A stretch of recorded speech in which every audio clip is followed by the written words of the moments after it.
Welcome back to Alex Lawn Adventures. We are getting to exciting times, guys. It is March 1st. We are getting close to the lawn season here in southern Iowa. So we're in a cool season lawn. So if you guys are down in the transition zone or warm season grasses, you guys are probably already seeing some differences in your grass. It might be getting closer to go time for you guys. But here in southern Iowa, we're still pretty dormant. I lost my voice last week, lost it for 6 whole days. Sorry I couldn't film, but we are back and going now. So, today's video we're going to talk about planning for this upcoming lawn season. So we're in March.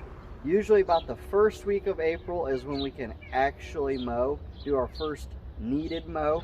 Now if you're like me, you'll probably get out there middle of March, maybe a little bit later, because we're just getting that itch to go. So today we're going to talk about 4 or 5 different things to prepare us for this upcoming lawn season. So with that, let's get into it.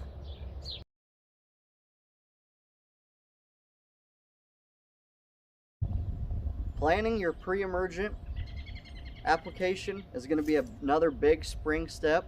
Now, you don't have to do this. If you're like me and you have a pretty weed-free lawn, then I don't do it. But if you're somebody that's just getting started in lawn care, this may be the first step that you're going to want to try to do. Now remember, and I'm going to say this a few times, if you put pre-emergent down, you do not want to put new seed down, because this is going to be a barrier that's going to go over the top of your soil, and it's not going to let anything grow. It doesn't want new weeds to grow. It doesn't want new grass to grow. So if you're going to put pre-emergent down, do not put seed down for a spring seeding or a dormant seeding, because it's probably not going to grow. Now, with pre-emergent, there's 2 kinds, prodiamine and dithiopyr. They're pretty equal. You can use either one. I think prodiamine is probably your more common one, or commonly known one. Now, in this, I would do a split application. I would start at about 45 to 50 degree soil temperature. Now a lot of them call for about 50 to 55.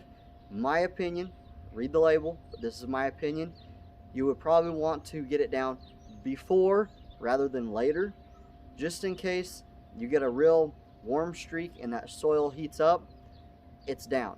Now don't go way early, 40 to 45, that's probably too early.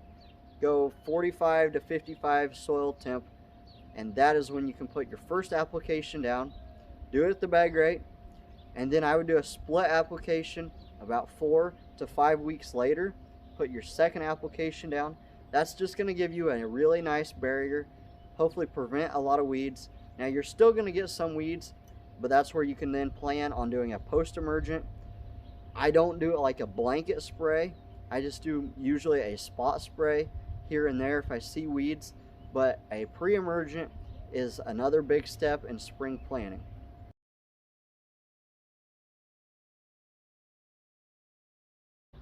Soil testing is another thing that you're going to want to prepare for.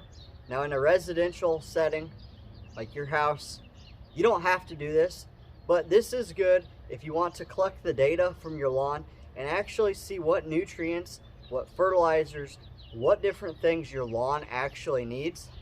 Right here is a soil testing probe. So right now, we're not thawed out completely here where I am. I'd say another 2-3 weeks we may be able to do a soil test, but if you're going to do a soil test, do it before you put any fertilizers down, any chemicals down, because you don't want to contaminate the dirt. Now, you don't have to do this, like I said, but this is good for the data. You can keep records throughout the years. I've done it the last 2 years. I'm planning on doing it again this year.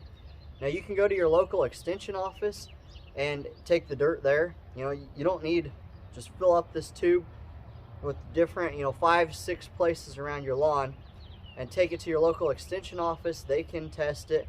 There's things online. Last year I did Yard Mastery. This is where this probe come from.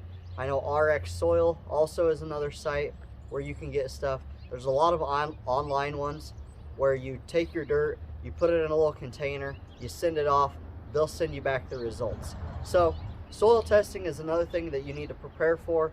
Get it planned, get your kits bought if you're going that route. Start thinking about that, so that way, because that's coming up in the next 2 to 3 weeks.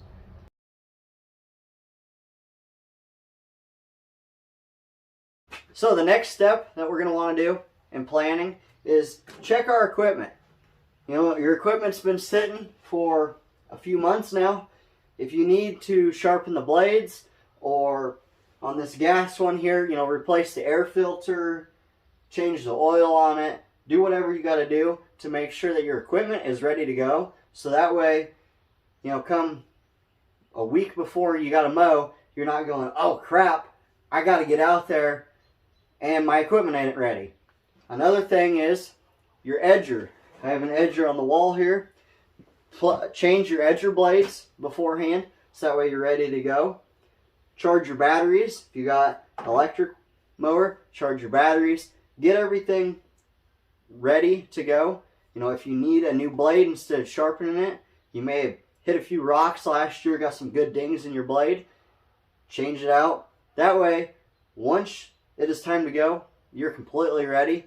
All your equipment is ready to go. If you need fuel for these different things, mixtures, make sure you go get your fuel, your additive, anything that you need, so that way you are completely ready to go.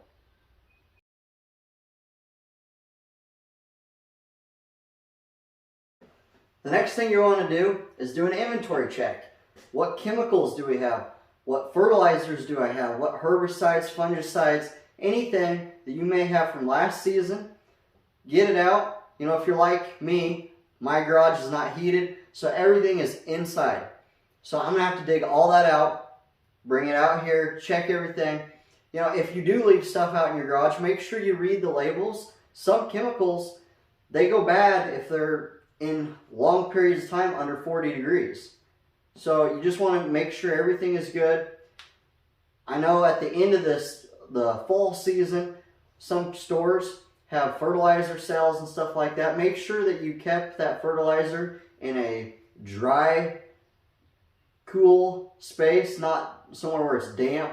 Maybe it got moisture in it, it's all clumped together. You want to just check what you have. Use that stuff before you purchase other stuff.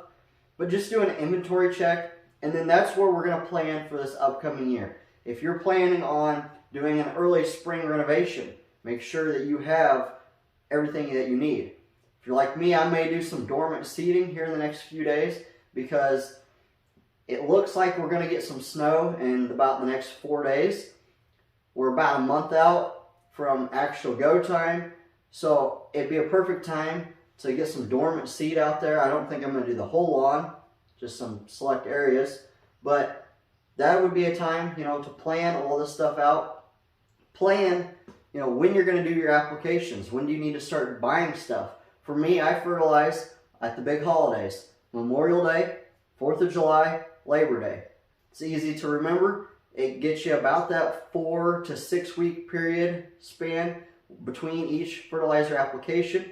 If you're going to do some spoon feeding with liquids, make sure you got all that stuff on hand, so that way you know when you need to fertilize, you're ready to go, and so that way you have the products.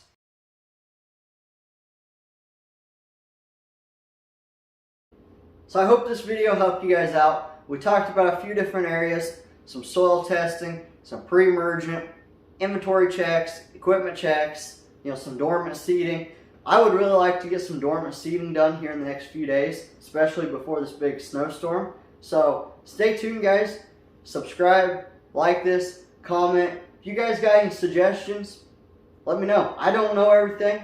I'm trying to learn just as well as you guys are. So, you know, if you guys got other tips and tricks for spring startups and preparing, let me know down in the comments.